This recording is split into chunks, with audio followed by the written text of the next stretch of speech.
Bismillahirrahmanirrahim. Assalamualaikum warahmatullahi wabarakatuh.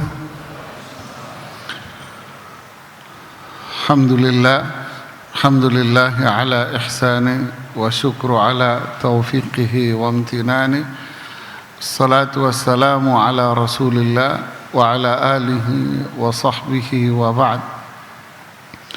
Kita masuk di bab yang kedua dari kitab Al-Adab.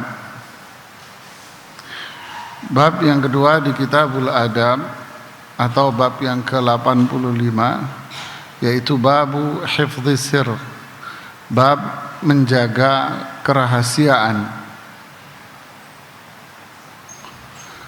Rahasia, apa itu rahasia?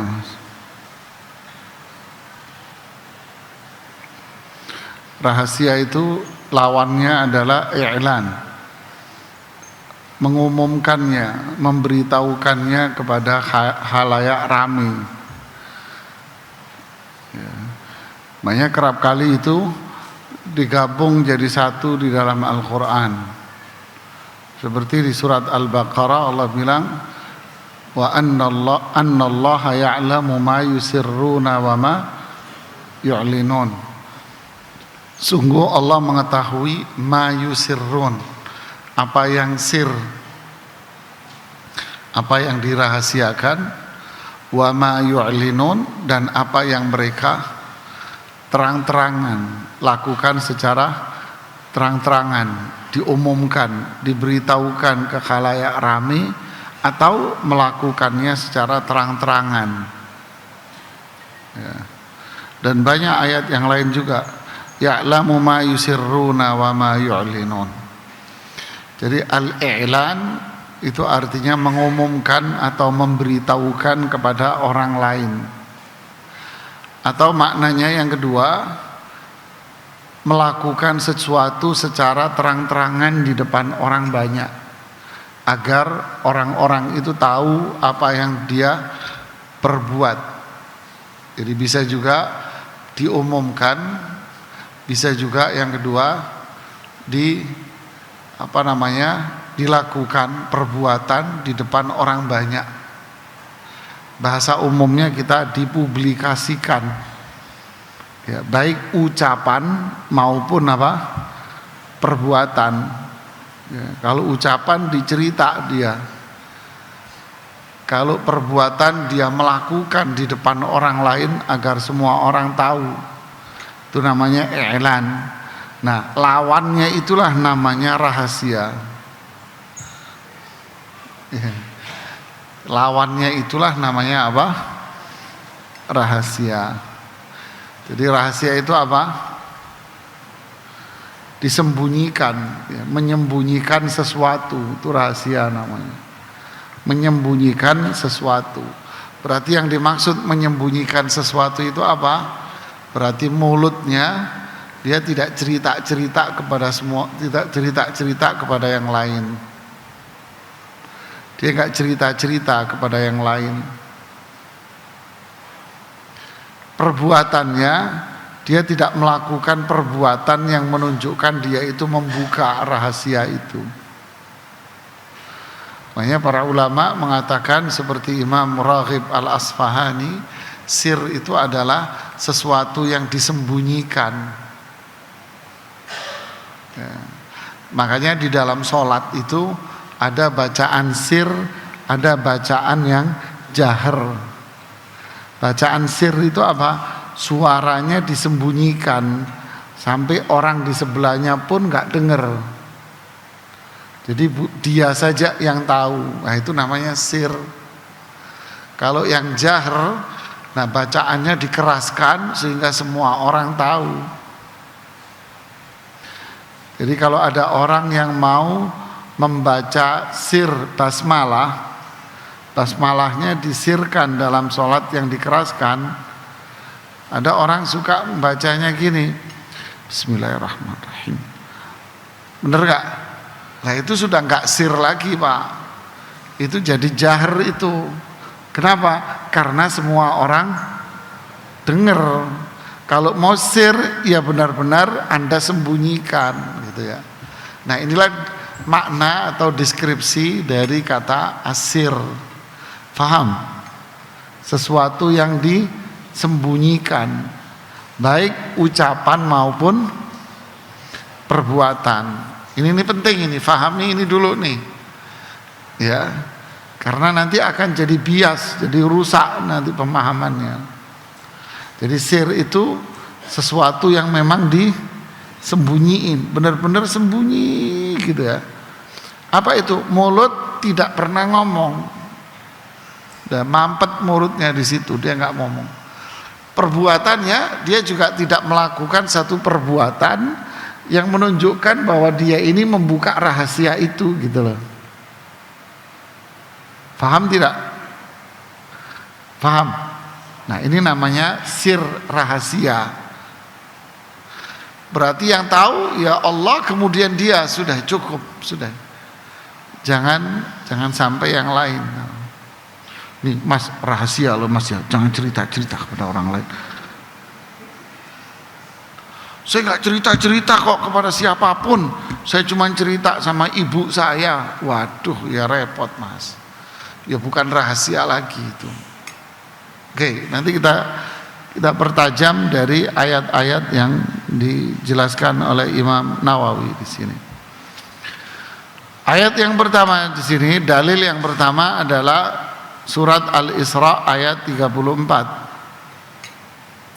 Dalil yang pertama surat Al-Isra ayat 34. Allah berfirman, "Wa aufu bil ahdi innal ahda kana mas'ula." Tepatilah janji, sesungguhnya janji itu nanti akan dimintain pertanggungjawaban oleh Allah. Jadi tepatilah janji, sesungguhnya janji itu nanti apa? Dimintai pertanggungjawabannya oleh Allah. Yang dimaksud dengan janji di sini apa?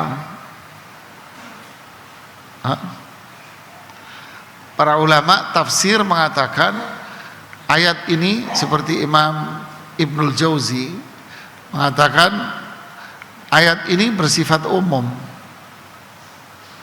Ayat ini bersifat umum, baik janji yang antara manusia dengan Allah ataupun janji antara manusia dengan manusia. Makanya Imam Az-Zajjaj mengatakan kullu ma amara Allahu bihi wa ma naha anhu fahuwa ahdun. Semua yang Allah perintahkan dan semua yang Allah larang pada kita itu adalah sebuah perjanjian semuanya.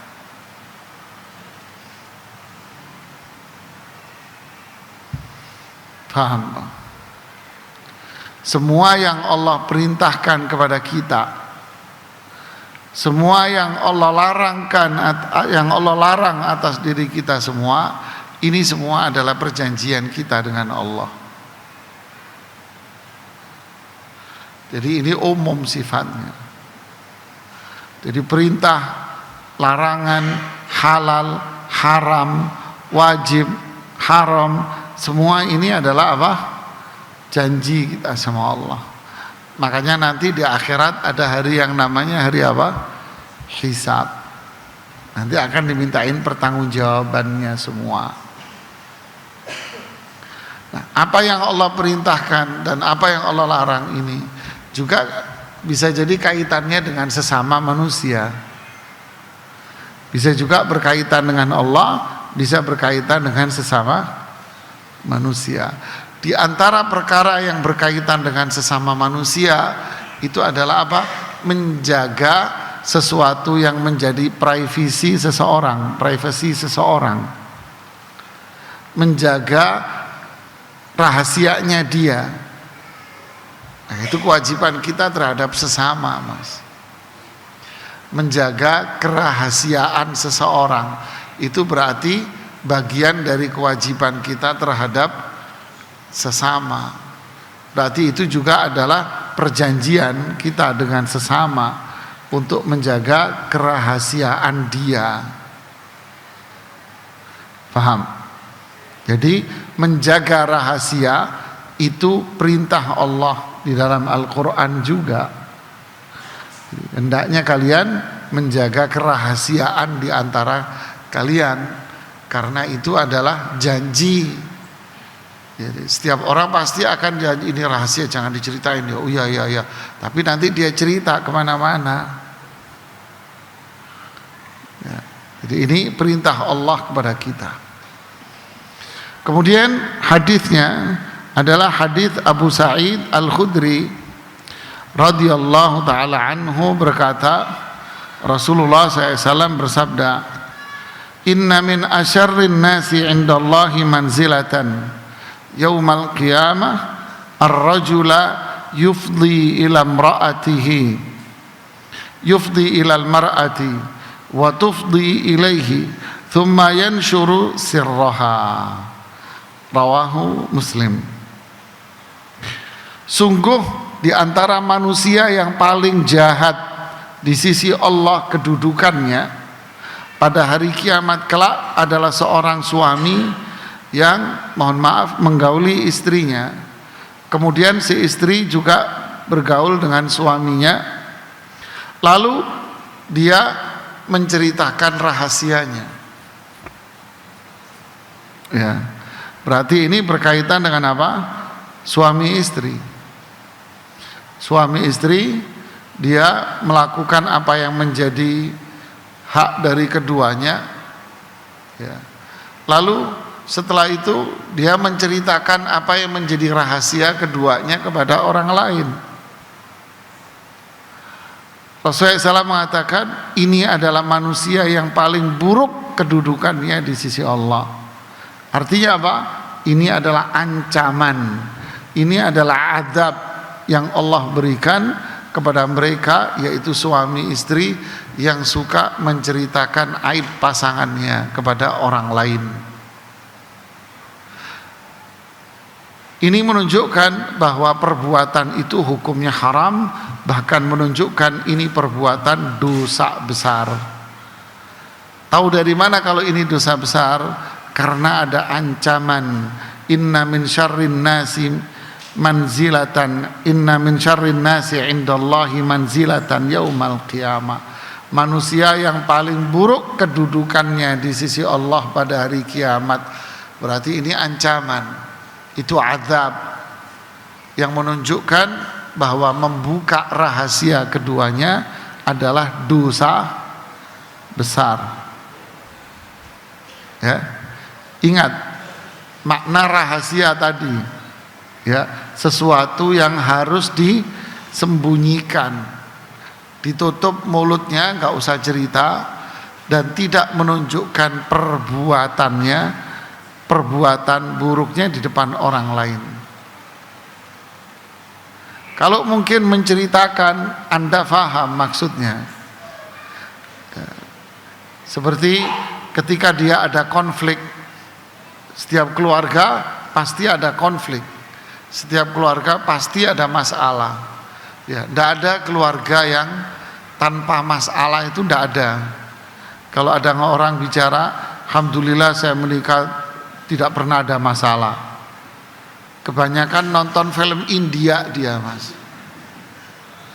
Ya, ini gajah naik becak kelihatan apanya? Bohongnya.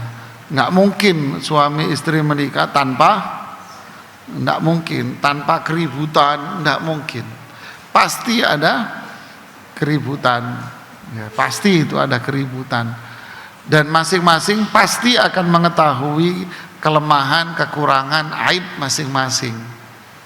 Nah, disinilah hifdzus sir, menjaga kerahasiaannya. Tutup mulut Anda, ada masalah, sama, tak perlu Anda membuka mulut Anda untuk menceritakan kepada siapapun, walaupun itu orang tua Anda. Ya, ini prinsip dasarnya.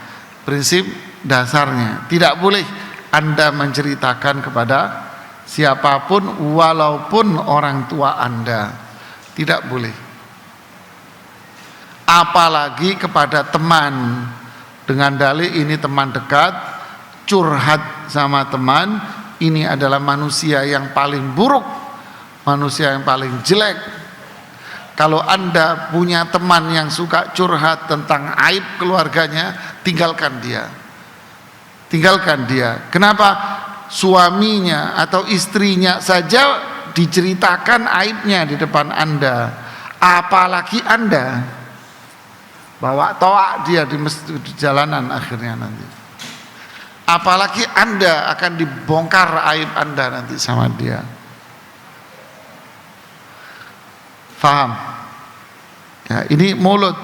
Kalau perbuatan, Rasulullah SAW mengatakan dalam hadis sahih, fala yahjur illa fil bait. Jangan melakukan hajar kecuali di dalam rumah saja. Hajar itu adalah tingkatan yang dilakukan oleh seorang suami terhadap istri yang melakukan nusyuz. Apa? Nusyuz, non shin zai. Saya yakin sulit mulutmu, Mas. Yakin saya sulit mulut kamu, kecuali yang belajar Al-Quran beneran. Nusyuz, ya, kalau bisa berarti ngaji Qurannya pinter. Jadi apa sikap suami terhadap perempuan yang melakukan nusyuz? Apa nusyuz itu? Istri yang ngelawan sama suaminya, ngelawan dia. Jadi suaminya dijadikan apa? Dijadikan lawan tanding sama dia. Ngelawan dalam semua hal. Maka apa sikap suami terhadapnya? Pertama, menasehatinya. Kalau nasihat tidak diindahkan dalam seminggu, sebulan, 2 bulan, 3 bulan tidak diindahkan, maka suami mengarah kepada tingkatan yang kedua, yaitu al-hajar. Hajar itu apa? Hajar juga tingkatan-tingkatan. Hajar itu yang pertama, dicuekin, gak diajak bicara, didiemin aja. Tapi tetap dia bisa tidur sekamar seperti biasa, tapi gak diajak ngomong, diem aja. Kalau cara ini juga gak ampuh, malah tetap ngelawan dia, maka hajar dilakukan dengan cara apa? Pisah tidurnya. Gitu, ini namanya hajar. Rasulullah SAW mengatakan, fala yahjur illa fil bait. Jangan melakukan hajar kecuali di rumah saja.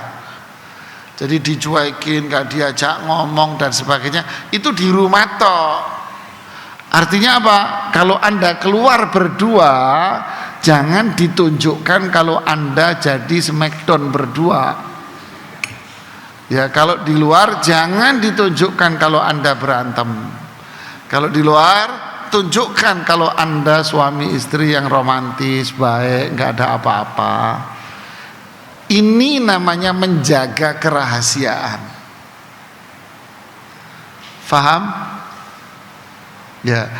Jadi kalau di luar rumah Anda tunjukkan juga kebencian Anda, kejengkelan Anda di luar rumah, di depan orang, berarti Anda membuka rahasia dari aib masing-masing. Ya, itu namanya. Jadi membuka aib dengan apa? Perbuatan. Mungkin Anda nggak cerita, tapi Anda tunjukkan di depan orang kalau Anda tidak akur sama dia. Itu termasuk membuka aib. Jadi gimana? Itu tadi petunjuk Rasulullah SAW.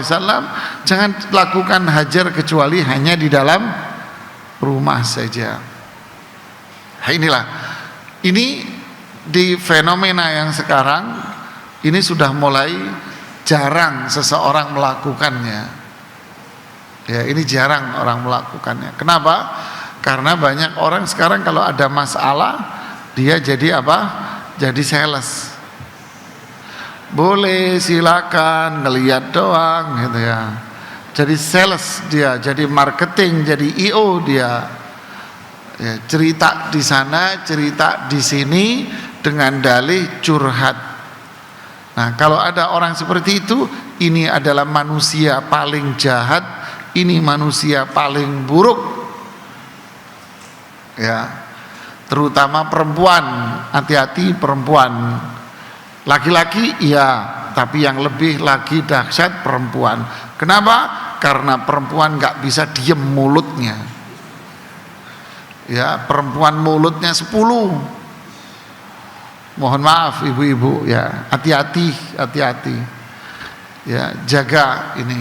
Ini hifdzus sir, ini adalah kewajiban. Ini bukan adab yang bermakna aksesoris, hanya pelengkap, tapi ini wajib menjaga kerahasiaan. Seperti yang saya jelaskan di pertemuan lalu, adab itu bukan hanya sekedar pelengkap, tapi adab ini bisa jadi hukumnya wajib. Membuka rahasia hukumnya dosa besar. Tentu ini ada kecuali jemaah. Kecuali apa? Anda boleh membuka keburukan pasangan Anda dengan tujuan-tujuan tertentu. Seperti satu, tujuannya adalah raf'ul hukmi. Anda ingin mengajukan permasalahan itu kepada pihak berwajib. Ya, umpama dia melakukan kekerasan, baik kekerasan fisik maupun kekerasan verbal, mulut. Ya, itu kekerasan, Mas. Jadi kekerasan itu bukan ditempeleng, ditonjok, KDART, bukan. Bukan itu saja. Kekerasan itu juga bisa bersifat apa? Mulut. Ini kekerasan, dicaci maki, dihina, setan lu ya. Nah, itu kekerasan itu, Mas. Ya, dimaki-maki, dihina, direndahkan, itu kekerasan mulut itu. Itu semua kategorinya adalah kekerasan. Kalau di pengadilan negeri ini delik hukum, Mas. Bahkan itu di pengadilan, di semua pengadilan itu delik hukum untuk masuk pidana. Ya, hati-hati itu. Jadi kalau seseorang ingin menceritakan aibnya dengan tujuan apa? Mengadukan permasalahan itu ke pihak berwajib karena dia sudah nggak kuat, ingin berlepas diri dari dia, maka boleh dia menceritakan ke pihak berwajib agar pihak berwajib menetapkan hukuman kepada yang bersangkutan. Faham? Yang kedua, tujuannya adalah untuk al-istifta, minta fatwa, minta solusi kepada siapa? Seorang ustadz yang faham dengan masalah ini. Ustadz mau konsul. Nah, boleh dia menceritakan kepada ustadz itu apa yang menjadi problem dia, silahkan. Di ruang tertutup itu boleh dia menceritakan aibnya. Karena apa? Karena dia ingin mendapatkan jawaban hukum syar'i, nasihat-nasihat dari ustadz itu. Ini diperbolehkan. Yang ketiga, tujuannya apa? Tujuannya adalah menyelamatkan orang dari keburukan dia. Tahdhirun nas min syarrihim. Jadi menyelamatkan orang dari keburukan dia. Contoh, si A datang menemui Anda, lalu si A ini bilang, Mas atau Mbak, kenal nggak sama si Fulan? Kenal nggak sama si Fulana? Oh iya kenal. Kenapa? Dia ngelamar saya. Istilah kita ta'aruf, mau ta'aruf sama saya, mau ngelamar. Anda kenal nggak sama dia? Anda tahu persis, ini orang separuh baik, separuh bajingan, umpamanya. Ini bahasa saya ya, ini bahasa saya nih. Ya, Anda tahu, kan gitu kan? Maka di situ boleh Anda menceritakannya untuk menyelamatkan orang ini dari kejahatan dia. Ya. Anda boleh mengatakan, saya kenal dia. Oh, kenal? Iya, dia bukan orang baik. Silakan ngomong belak-belakan. Ya, nah ini fenomena kita. Ya, apa fenomenanya? Anda tahu bahwa si Fulan ini buruk. Dia mau apa? Dia mau ngelamar saya. Dalam hati, mungkin bisa berubah kali dalam hati Anda. udah nggak apa-apa, udah nggak apa-apa, kan gitu kan? Anda menjerumuskan orang dalam kejahatan, dosa Anda. Kalau Rasulullah SAW mengatakan mandalla ala khairin kafa'ili, orang yang menunjukkan kebaikan maka dia dapat pahala seperti pelakunya. Nah kalau yang ini berarti Anda menunjukkan orang itu di dalam kejahatan,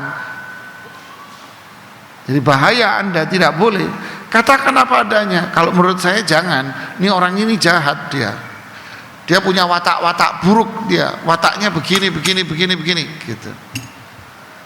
Nah ini boleh seperti ini. Atau seperti konteks lain, ada teman Anda cerita, Mas saya mau buka usaha baru, karena teman kan suka cerita ya, apa ini sama siapa, sama fulan. Jangan, itu penipu, itu orang sering orang jadi korbannya dia. Nah boleh Anda menceritakan keburukan dia dalam konteks itu, tahdzir annas min syarrihim. Faham jamaah? Ya, ada lagi syarat-syarat lain sih sebetulnya. Tapi kalau dalam hal, jika ini konteksnya, maka Anda boleh untuk apa? Menceritakan. Ya. Atau yang keempat bisa juga, memang si fulan dikenal oleh masyarakat dengan keburukannya, sehingga nggak ada faedah untuk menyembunyikannya. Seperti contoh seorang laki-laki yang datang menemui Rasulullah SAW mau bertamu. Aisyah mengatakan, ya Rasulullah ada tamu fulan, bi'sa akhul ashirah, itu laki-laki yang paling jahat dalam keluarganya. Rasulullah SAW ngomong sama Aisyah, kenapa? Karena memang laki-laki itu sudah dikenal sebagai sosok laki-laki yang udah buruk, udah jahat, semua orang tahu ini orang jelek. Jadi Anda menyembunyikan juga percuma, nggak ada faedahnya Anda menyembunyikan. Gimana suaminya Mas? Wah suami saya baik Mas. Baik. Preman Mas tuh ngebukin orang di pinggir jalan suami, umpamanya. Jadi semua orang tahu ini orang nggak bener. Buat apa Anda sembunyiin? Ya. Jadi ketika kriteria-kriteria ini tidak dipenuhi, maka ketika kriteria ini tidak ada, maka Anda nggak boleh tiba-tiba, kenapa lu muka lu bete begitu? Iya lu suntuk. Nah, mulai itu tuh cerita nih. Nah, tidak boleh jemaah.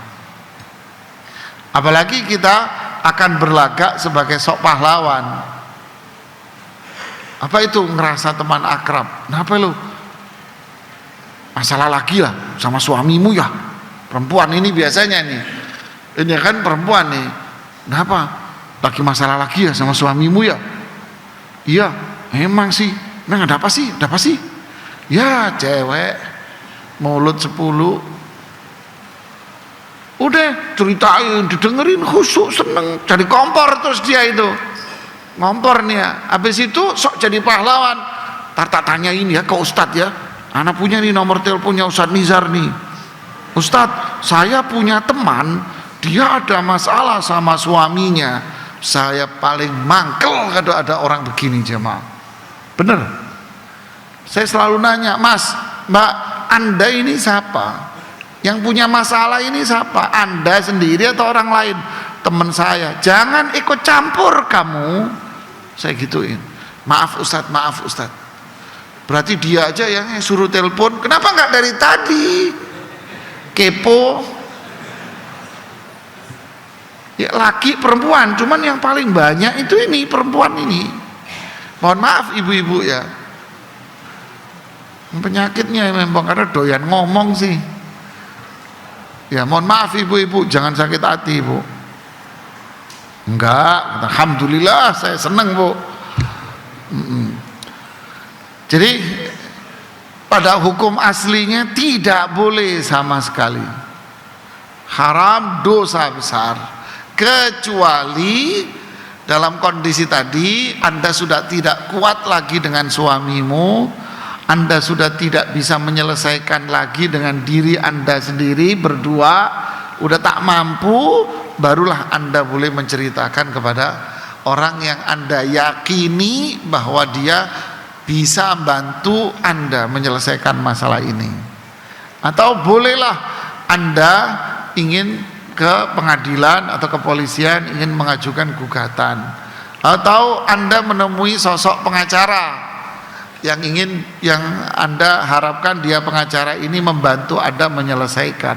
Tentu pengacara ini akan mendengarkan kronologi cerita secara detail dari A sampai Z. Dia harus tahu, kalau enggak gimana dia bela Anda, kan gitu kan ya. Dia cerita, nanti dia dengerin. Berarti si pengacara ini pun wajib untuk menjaga rahasia. Dia pun nggak boleh ember juga, nggak boleh. Ya, Ustadz banyak sudah WA setiap hari jemaah. Ustadz saya begini, begitu, begini, megono, macam-macam mas. Udah cerita. Nah, ini juga sama. Kita punya kewajiban untuk menutup cerita itu. Jadi kembali ke masalah utamanya, haram hukumnya dosa besar membuka rahasia seseorang. Ya, tutup mulutnya. Man satara musliman satarahullahu fid dunya wal akhirah. Siapa yang menyembunyikan aib orang lain, maka aib dia akan ditutup, diampuni sama Allah. Deh. Hadis yang berikutnya dari Abdullah bin Umar radhiyallahu anhuma berkata, anna Umar radhiyallahu anhu hina ta'ayyamat bintuhu Hafsah. Saya langsung terjemahin aja, ini panjang banget ya. Bahwa Umar ibnul Khattab ketika putrinya Hafsah menjanda, beliau mengatakan, laqitu Utsman bin Affan radhiyallahu anhu fa'aradtu alaihi Hafsah. Saya menemui Utsman bin Affan, kemudian saya menawarkan kepada dia Hafsah. Aku berkata, in syi'ta ankahtuka Hafsah binta Umar. Jika engkau berkehendak, jika engkau mau, saya nikahkan kamu dengan Hafsah putrinya Umar bin Khattab. Lalu Utsman mengatakan, sa'anzuru fi amri. Umar menjawab, saya akan lihat ya nanti. Saya lihat kondisi. Falabistu layali thumma laqiyani faqal qad bada li an alla atazawwaja yaumi hadza. Saya menunggu jawaban dari Utsman ini beberapa malam. Kemudian Utsman bertemu denganku dan beliau berkata, saya sudah memutuskan bahwa saya tidak akan menikah hari-hari ini. Kenapa? Karena beliau menikah dengan putrinya Rasulullah SAW. Falaqitu Abu Bakr As-Siddiq radhiyallahu anhu. Kemudian aku bertemu dengan Abu Bakar As-Siddiq radhiyallahu anhu dan aku berkata, in syi'ta ankahtuka Hafsah binta Umar. Jika engkau mau, saya nikahkan kamu dengan Hafsah putrinya Umar. Fasamata Abu Bakrin radhiyallahu anhu falam yarji ilayya syai'an. Abu Bakar As-Siddiq diam dan tidak menjawab apapun kepada saya. Fakuntu alaihi aujad minni ala Utsman. Saya sakit hati, lebih sakit hati kepada Abu Bakar daripada Utsman. Paham maksudnya kan? Falabitha layali thumma khatabahan Nabi sallallahu alaihi wasallam fa ankahtuha iya. Setelah beberapa malam ternyata Nabi SAW meminang Hafsah dan aku menikahkan Hafsah dengan Rasulullah sallallahu alaihi wasallam. Falaqiyani Abu Bakrin. Setelah pernikahan Abu Bakar As-Siddiq menemuiku. Faqal, lalu Abu Bakar berkata, la'allaka wajadta alayya hina aradta alayya Hafsah falam arji' ilaika syai'an. Abu Bakar bilang, sepertinya kamu sakit hati sama saya ketika kamu menawarkan putrimu kepada saya dan saya tidak memberikan jawaban apapun. Mulia ya sahabat ini ya, gentle ya, luar biasa. Fakultu, Umar menjawab apa? Iya. Allahu Akbar. Qal, lalu Abu Bakar mengatakan, ini jawaban Abu Bakar, fa innahu lam yamna'ni an arja ilaika fi ma aradta alayya illa anni kuntu alimtu anna nabiyya sallallahu alaihi wasallam dzakaraha. Abu Bakar menjawab, tidak ada sesuatu pun yang menghalangiku untuk menjawab keinginanmu ya, ketika kamu menawarkan putrimu kepadaku. Cuman saat itu saya tahu bahwa Nabi SAW suka cerita tentang Hafsah. Falam akum ufshi sirra Rasulillah SAW. Saya tidak mungkin membuka rahasia nih. Saya tidak mungkin membuka rahasianya Rasulullah SAW. Walau tarokahan Nabi SAW laqabiltuha. Kalau Rasulullah SAW tidak minat dengan Hafsah, saya mau nikahi Hafsah. Faham ceritanya? Inilah jamaah. Jadi kisahnya Hafsah radhiyallahu anha itu menjanda, yaitu dari suaminya karena wafat sebagai syahid perang Uhud ya. Nah, menjanda pada umur 21 tahun. Si muda sekali ya. Kawinnya umur berapa tuh nikahnya? Hafsah sama suaminya ikut hijrah ke Habasyah yang pertama. Hijrah Habasyah yang pertama itu tahun kelima kenabian. Hijrah ke Madinah tahun berapa kenabian? Tahun 13 kenabian. Hafsah menjanda tahun kedua Hijriyah. Berapa jarak antara hijrah ke Habasyah dengan tahun kedua? Kayak belajar matematika, nggak bisa jawab juga. Berapa? 11 ya kan? Berarti 8 ditambah 2 10-an ya, kira-kira antara 10 sampai 11 tahun jaraknya. Sedangkan beliau menjanda umur berapa? 21. Berapakah Hafsah menikah? Di usia berapa Hafsah menikah? Wallahu a'lam, berarti kira-kira umur 10-an tahun. Sekarang berarti wajarkah Rasulullah SAW menikahi Aisyah di umur 9 tahun? Wajar. Wajar apa? Wajar pada kondisi masyarakat saat itu. Mudeng jamaah. Jadi jangan dilogikakan sekarang. Nggak mungkin itu cerita bohongan itu. Loh, Anda melogikakan anak usia 9 tahun dengan putri ente. 9 tahunnya orang gunung mas, gede mas. Iya enggak? Udahlah. Oke, menjanda usia 21 tahun. Kayaknya enggak punya anak dengan suami yang pertama, sepertinya ya, seingat saya ya. Wallahu a'lam. Lalu Umar namanya orang tua kan galau, ingin menikahkan putrinya, menjanda, kasihan. Ditawarkanlah kepada Utsman. Utsman memutuskan gak mau. Kenapa? Karena istri beliau saat itu adalah putrinya Rasulullah SAW. Gak mungkin beliau menggabungkan putri Rasul dengan yang lain. Tidak mau, sudah. Ditawarkanlah ke Abu Bakar. Abu Bakar diam. Utsman jawab terang-terangan, mohon maaf saya untuk sekarang saat ini tidak mau nikah lagi. Jawabnya terang-terangan Utsman. Abu Bakar ketika ditawari diem, gak jawab apapun. Ini yang menjadikan Umar kesel gitu loh. Memang anak saya salah apa? Punya macam-macam kan penilaian. Kesel Umar sama Abu Bakar. Tapi Abu Bakar tetap mempertahankan itu, diamnya itu dipertahankan. Nah, di dalam kisah riwayat-riwayat yang lain, Umar ini curhat sama Rasulullah SAW. Datang, ya Rasulullah, saya nawarin putriku ke Utsman. Utsman jawab begini. Saya tawarin ke Abu Bakar. Abu Bakar diem. Saya pegel ya Rasulullah sama Abu Bakar.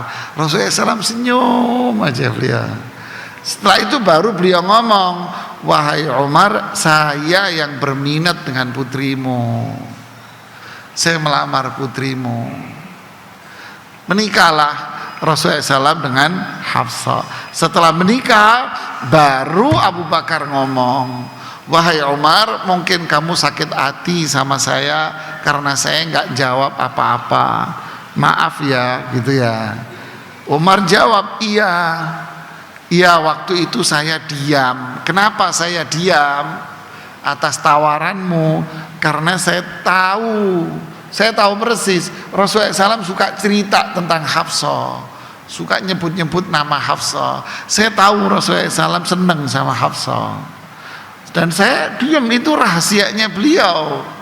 Tidak mungkin saya membuka rahasianya Rasulullah Sallallahu Alaihi Wasallam. Nah, Abu Bakar menceritakan itu kapan? Setelah masalahnya sudah clear, sudah selesai. Dan kalau diceritakan tidak ada darar, kata Ibnu Hajar, ketika diceritakan tidak ada dampak buruk apapun, gitu loh, nggak ada dampak buruk apa-apa, sehingga bolehlah Anda ceritain. Nah, jadi kenapa Imam Nawawi menyebutkan kisah ini loh contoh profil sahabat dalam menjaga kerahasiaan. Walaupun yang jadi korban akhirnya siapa? Dirinya kan. Abu Bakar, Umar kesel sama dia. Ya sudahlah, nggak apa-apa kamu kesel sama saya. Ya, tetap walaupun korban dia nggak akan membocorkan rahasianya ini, tidak akan. Nanti ada waktunya ketika penghalangnya sudah hilang dan tidak ada dampak buruk apapun, nanti saya ceritakan. Faham jamaah? Nah, sampai seperti itu ya mulia jamaah. Ya, ada sih faedah-faedah lain dari hadits ini, tapi inti dari bahasan seperti itu. Ya. Adzan ya. Ya, kita lanjutkan setelah salat Isya. Bismillahirrahmanirrahim. Alhamdulillah, salatu wassalamu ala Rasulillahi wa ba'd. Berikutnya hadis yang ketiga, masih contoh bagaimana para sahabat itu menjaga kerahasiaan di antara mereka. Kali ini contohnya istri-istri Rasulullah sallallahu alaihi wasallam. Seperti Aisyah dengan Fatimah. Bagaimana Fatimah menjaga kerahasiaan sang ayah ketika ditanya sesuatu oleh Aisyah, yang tentu Aisyah adalah istrinya sendiri. Fatimah memegang rahasia sang ayah. Aisyah istri pengen tahu, tapi Fatimah merahasiakan itu dari istri Rasulullah SAW sendiri. Seperti apa ceritanya? Kita lihat di hadis yang ketiga. Aisyah bercerita, kunna azwajun Nabi SAW inda. Kami istri-istri Nabi SAW berkumpul. Saat itu Rasulullah SAW sudah mau wafat. Ini kondisi sakit keras, beliau mau wafat. Fa'aqbalat Fatimah radhiyallahu anha tamshi ma tukhti'u misyatuha min misyati Rasulillah sallallahu alaihi wasallam syai'a. Falamma ra'aha rahhaba biha. Datanglah Fatimah radhiyallahu anha berjalan. Jalannya Fatimah itu mirip dengan jalannya Rasulullah sallallahu alaihi wasallam. Tidak ada perbedaan sedikit pun. Ketika Rasulullah SAW melihat Fatimah datang, Rasulullah SAW menyambutnya dan beliau berkata, marhaban bibnati, marhaba Marhaba ini hati yang penuh dengan kelapangan, kesenangan dengan kedatangan putriku. Bukan selamat datang, bukan. Marhaba itu artinya hati lapang, bahagia dengan kedatangan siapa gitu. Ini kedatangan putrinya. Tsumma ajlasaha an yaminihi aw an shimali. Kemudian Rasulullah SAW menyuruh Fatimah ini untuk duduk di sebelah kanannya atau sebelah kirinya, lupa ini rawinya. Tsumma sarraha fabakat bukaan syadida. Lalu Rasulullah SAW berbicara secara rahasia kepada Fatimah. Berarti istri-istri yang di sekitar situ nggak dengar. Setelah Rasulullah SAW bicara dengan rahasia pelan-pelan di kupingnya Fatimah radhiyallahu anha, kemudian Fatimah menangis dengan tangisan yang sangat keras sekali. Falamma ra'a jaza'aha sarraha thaniyata fadhahikat. Rasulullah SAW melihat putrinya menangis dengan tangisan yang keras. Kemudian Rasulullah SAW membisiki lagi putrinya dengan bisikan lagi yang kedua. Dengan bisikan itu Fatimah tertawa. Faqultu laha khassaki Rasulullah SAW min baini nisaihi bis-sara thumma anti tabkin. Kata subhanallah ya. Kata Aisyah radhiyallahu taala anha, kamu mendapatkan pengkhususan oleh Rasulullah SAW dari istri-istrinya yang ada di sini dengan sebuah rahasia, lalu kamu menangis. Faham maksudnya? Maksudnya, kenapa kok kamu yang mendapatkan rahasia itu? Istri-istrinya di sini semua, gitu lah. Sudah begitu harusnya kamu senang dapat rahasia itu, malah kamu menangis. Kata, jadi ada unsur apa? Jealous gitu kan ya. Kenapa kok Fatimah ya? Falamma qama Rasulullah sallallahu alaihi wasallam sa'altuha. Ketika Rasulullah SAW berdiri, aku pun bertanya kepada Fatimah, ma qala laki Rasulullah SAW. Rasulullah SAW tadi ngomong apa? Ini penasaran ya. Qalat ma kuntu li ufsi ala Rasulillah sallallahu sirra. Fatimah jawab, enggak mungkin saya membocorkan rahasia Rasulullah sallallahu alaihi wasallam. Padahal sama siapa ini? Istri-istrinya, enggak mungkin.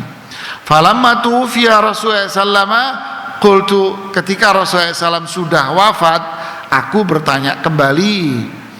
Azam maksudnya siapa ini? Aku bertanya ini Aisyah. Azamtu alaiki bima li alaiki minal haq.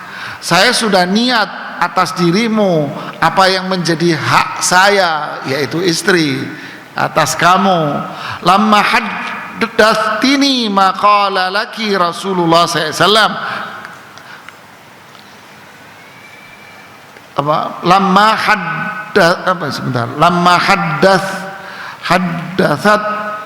haddatsini, kalimatnya agak sulit. Lama haddatsini ma qala laki Rasulullah SAW. Apa pembicaraan kamu terhadap Rasulullah SAW? Jadi kamu berbicara dengan Rasulullah kamu berbicara kepadaku atas apa yang disampaikan oleh Rasul SAW. Ya, ma haddatsini ma qala laki Rasulullah SAW.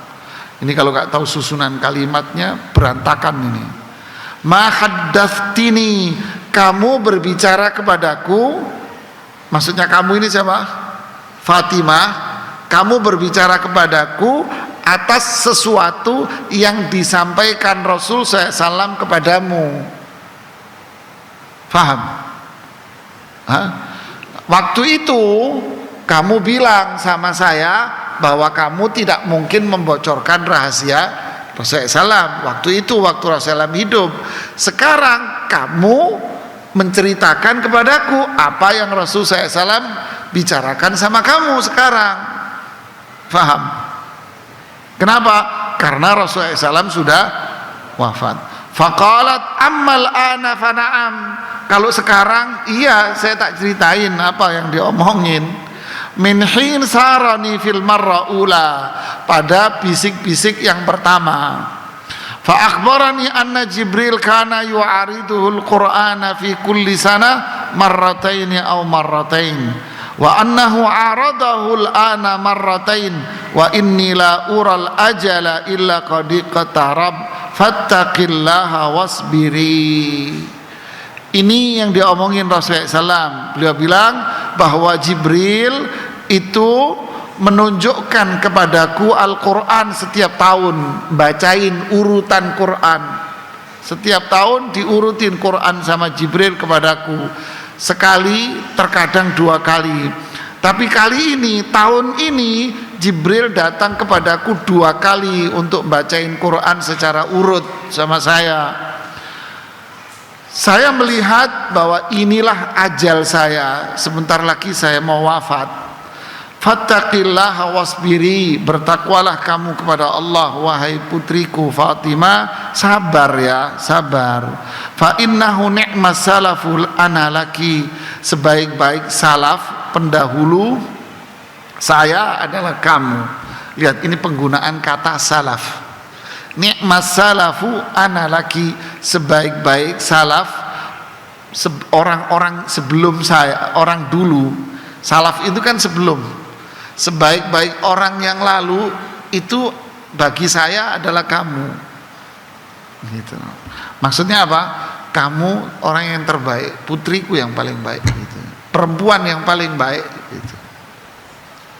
Fabakaitu buka illa dira'aiti, itulah tangisanku yang kamu melihat. Jadi maksudnya bisikan yang pertama itu Rasulullah SAW memberitahu bahwa beliau akan wafat. Nah disitulah menangis. Ya, menangislah Rasulullah Fatimah.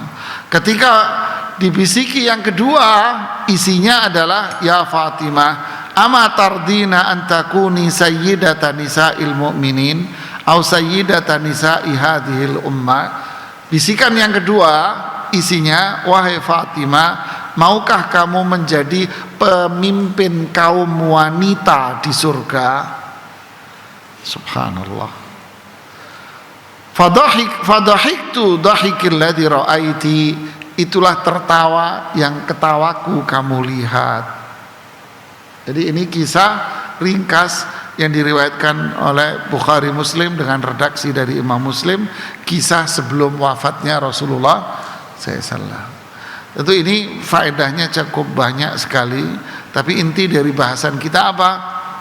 Sampai menjaga rahasia walaupun terhadap orang paling dekat dengan dia. Ya, menjaga rahasia sekalipun sama orang terdekat dia harus dijaga. Faham? Subhanallah, sampai seperti ini. Berikut ini cerita lagi tentang Anas bin Malik, pembantu Rasulullah SAW yang menjaga kerahasiaan Rasulullah SAW kepada sang ibu. Thabit bercerita dari Anas bin Malik. Anas bin Malik berkata, ata alayya Rasulullah SAW wa ana al'abu ma'al ghilman fasallama alaina. Rasulullah SAW datang menemuiku sedang aku lagi bermain sama anak-anak kecil, lalu beliau mengucapkan salam kepadaku. Allahu Akbar, Allahu Akbar. Sampai anak kecil pun diucapin apa?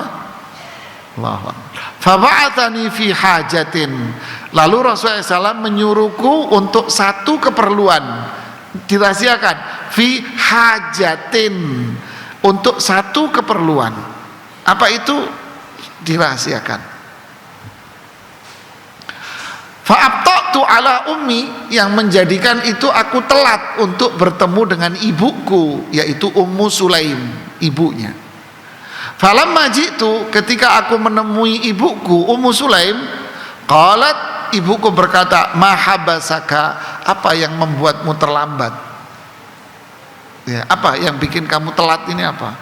Fakultu, saya jawab, ba'athani Rasulullah SAW li haja. Rasulullah SAW menyuruhku untuk satu kebutuhan. Ibunya nanya, ma hajatuhu, emang Rasulullah SAW punya keperluan apa? Nih rahasia jawaban. luar biasa. Qultu innaha sir, itu rahasia. Bayangin, yang nanya siapa? Ibunya. Subhanallah. Qalat ala tukhbiranna bi sirri Rasulillah sallallahu alaihi wasallam ahada, la tukhbiranna bi sirri Rasulillah sallallahu alaihi wasallam ahada. Ini mulianya sahabat mereka di hidup zaman Nabi. Kalau gitu jangan kamu beritahukan kepada siapapun rahasianya Rasulullah sallallahu alaihi wasallam.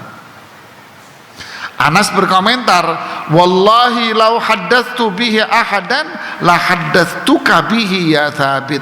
Kalau saya menceritakan rahasia ini kepada seseorang, saya akan cerita rahasia Rasulullah kepada kamu wahai Thabit. Thabit ini muridnya. Lihatlah jemaah. Jadi menjaga rahasia walaupun kepada orang yang terdekat sekalipun. Jadi suami istri, ya ibu-ibu, jangan membuka rahasia suami Anda kepada ibumu, kepada ayahmu. Biasanya sama-sama perempuan. Begitu juga suami, jangan buka rahasia istrimu sama ibumu. Kenapa bisa demikian? Karena ibumu, ayahmu pasti bela kamu. Walaupun kamu salah 100% dibela kamu. Kecuali orang tua yang beriman, punya akhlak. Ya, tapi mayoritas pasti akan bela kamu. Sehingga orang tua bukan malah menyelesaikan, malah jadi kompor. Ya, kecuali orang tua yang mulia. Ya, kecuali orang tua yang mulia. Faham jemaah? Ini yang terjadi. Berapa banyak konflik suami istri dikompori oleh siapa? Orang tua. Kompornya orang tua. Hati-hati. Jadi apa? Diam saja. Loh kan ini mamaku sendiri, ibuku sendiri. Iya, mamamu, ibumu bukan orang yang mengerti agama. Kecuali mamamu orang yang bijak, berakal, ya silahkan. Tapi kalau enggak, kompor dia, meletup gitu. Terus gimana? Innama asku bathi wa huzni ilallah. Ngeluhlah sama siapa? Kalau ingin nanya, temui ustadz yang Anda percaya, minta nasihat kepada beliau. Cukup. Nah, inilah jamaah keutamaan. Inilah namanya menjaga rahasia. Apa keutamaannya? Itu tadi, man satara musliman satarahullahu fid dunya wal akhirah. Siapa yang menutupi aib saudaranya muslim, Allah akan tutupi aib dia di dunia dan di akhirat. Ini hadis riwayat Imam Bukhari, Muslim dan yang lainnya. Jadi Allah tutupi aib kita. Bisa jadi Allah ampuni aib kita karena kita menutupi aib saudara kita. Wallahu ta'ala a'lam shawab. Silakan kalau ada yang mau bertanya.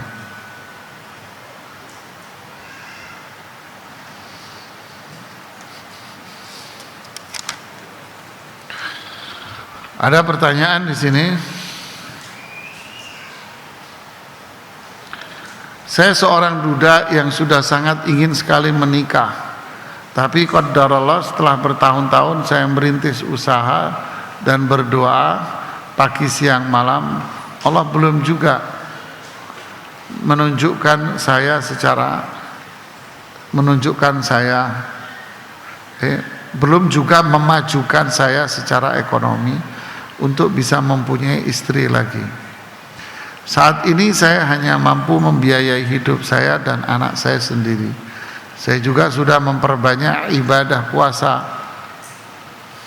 Ya, jamaah sekalian, kadang kita ini melihat kita tidak melihat diri kita. Ya, seringkali kita ini tidak melihat diri kita, tidak melihat apa yang Allah berikan kepada kita, tidak melihat nikmat yang Allah berikan kepada kita. Tapi yang dilihat itu adalah apa? Orang lain. Ya. Yang dilihat itu orang lain, bukan nikmat yang ada pada diri kita. Sehingga ketika dia melihat orang lain, yang dilihat siapa? Orang-orang yang ekonominya menurut dia lebih tinggi dari dia. Sehingga akhirnya muncullah kesimpulan, usaha saya nggak maju-maju.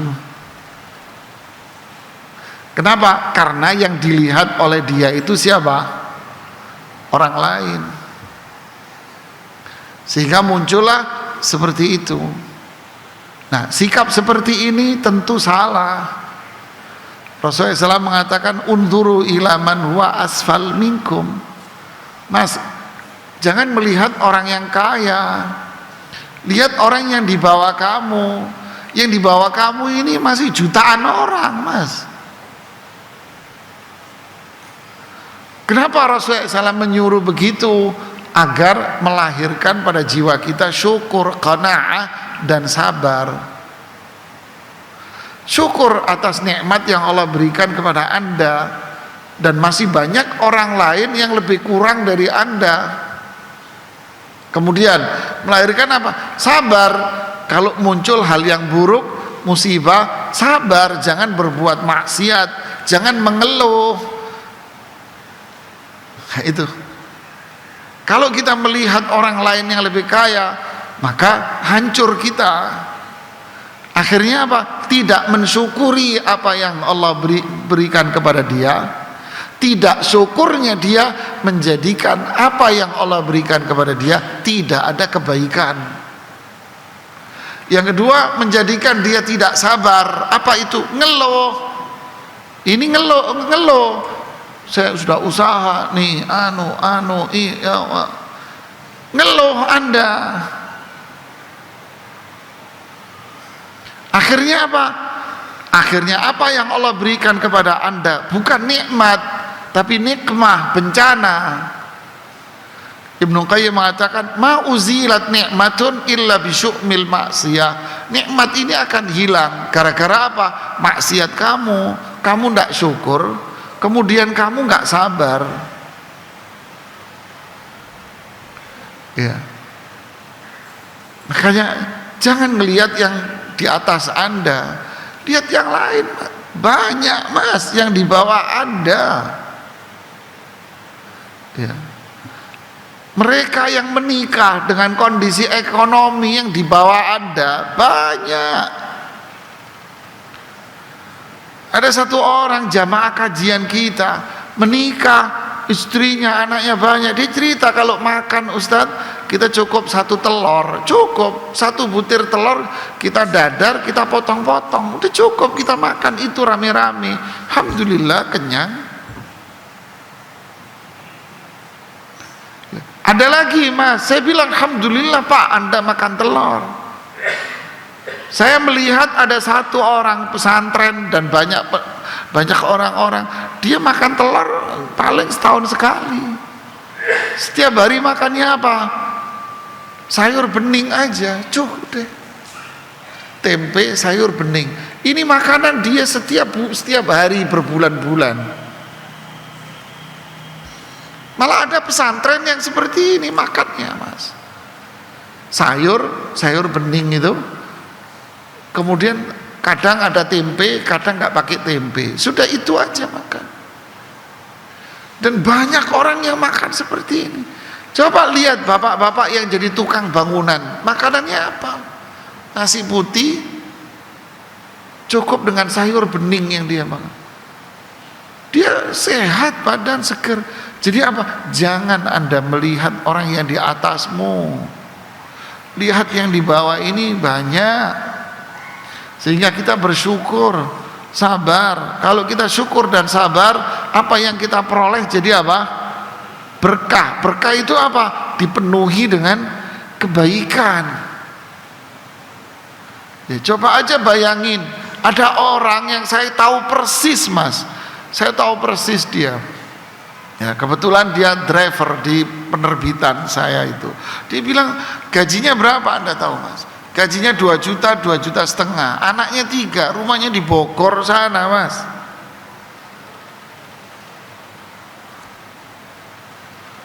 Ya dia biasa menjalani normal. Lihat jamaah. Ya, jadi syukur ini menjadikan apa yang Allah berikan kepada kita ini jadi indah, nikmat.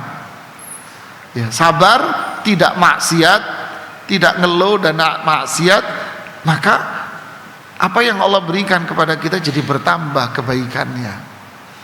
Ya, bukan berarti kalau saya syukur sabar besok jadi orang kaya, enggak. Ya bisa jadi usaha Anda seperti itu terus. Tapi kenapa? Tapi Anda akan jadi orang mulia, jadi baik. Terus, ya itulah jawabannya, jawaban saya kepada Anda. Ya. Kalau Anda oke, bisnis Anda bagus, maju. Nanti Anda ngelihat lagi orang yang di atas. Enggak kelar-kelar Mas, sampai kapan? Iya enggak? Oke Anda maju naik, ngelihat Anda orang di atas lagi, ngeluh lagi, wah usaha saya nggak maju-maju nih. Lalu terus kapan kelarnya Mas? Bahaya ini. Innal insana li rabbih lakanud. Manusia ini kanud, kufur nikmat. Yang dilihat cuman apa? Bisnisnya nggak maju. Padahal dia setiap hari masih bisa dia bisa beraktivitas, bisa makan, memenuhi kebutuhan pokok, anaknya bisa. Ini kan nikmat. Kenapa Anda hanya yang dilihat ibarat orang sakit gigi, maka seolah sebadan jadi rasa sakit, padahal yang sakit cuman gigi atau sakit cantengan, tahu cantengan Jawa? Orang Jawa Timur bilang cantengan, apa cantengan itu? Kuku itu loh Jawa, sakit kukunya sakit. Yang sakit apa? Ya Allah Mas, cantengan Mas, lebay amat. Seolah-olah sekujur tubuh jantungan gitu ya. Ya bersyukurlah Mas apa yang Allah berikan. Bersyukurlah perempuan, laki-laki semua. Ya. Ada lagi yang mau bertanya?